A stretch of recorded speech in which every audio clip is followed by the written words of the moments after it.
20 times lies between 1600 1800, then its 11th term is first a plus d a plus 2d అనుకుంటే first 3 టర్మ్స్ని a plus d a plus 2d is equal to 54. 3 into 3 into a plus d is equal to 54. a plus d ఎంత వచ్చినట్టు 3 ఒకట్లు 3 ఎనిమిది 24 అంటే a plus d is equal to 18. Next some of the first 20 terms.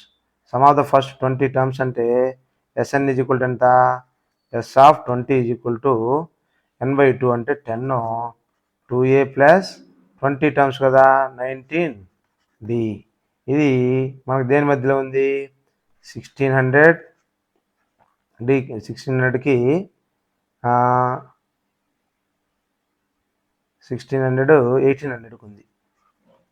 2a plus 19d less than or equal to 1800 into 10 అనమాట.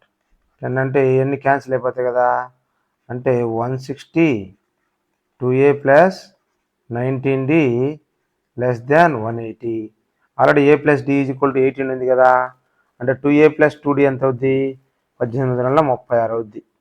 160 36 plus 17d less than 18 అంటే 17d is equal to 160 minus 36 ఎంత 144. 144 ఇది 180 minus 36 ఇదంత అవుద్ది 144 కాదు ఇది 124 ఇది 144 అవుద్ది.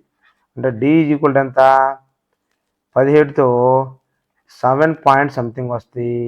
8 56 8 1 8 9 136 8 పాయింట్ సంథింగ్ వస్తుంది 8.7. కానీ మనకు డి ఎప్పుడు కూడా ఎంత రావాలి ఇంటీజర్ రావాలి.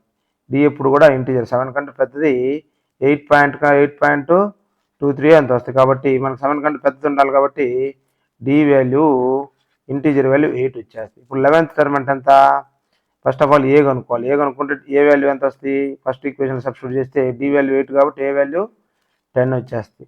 ఇప్పుడు ఏ ప్లస్ 11th టర్మ్ అంటే A plus 10d A is equal to ఎంత 10 ఇంటూ డి ఎంత 8 మొత్తం ఎంత 10 ప్లస్ 80 ఈజ్ ఈక్వల్ టు 90 అనేది ఆప్షన్ 3 ఈజ్ కరెక్ట్.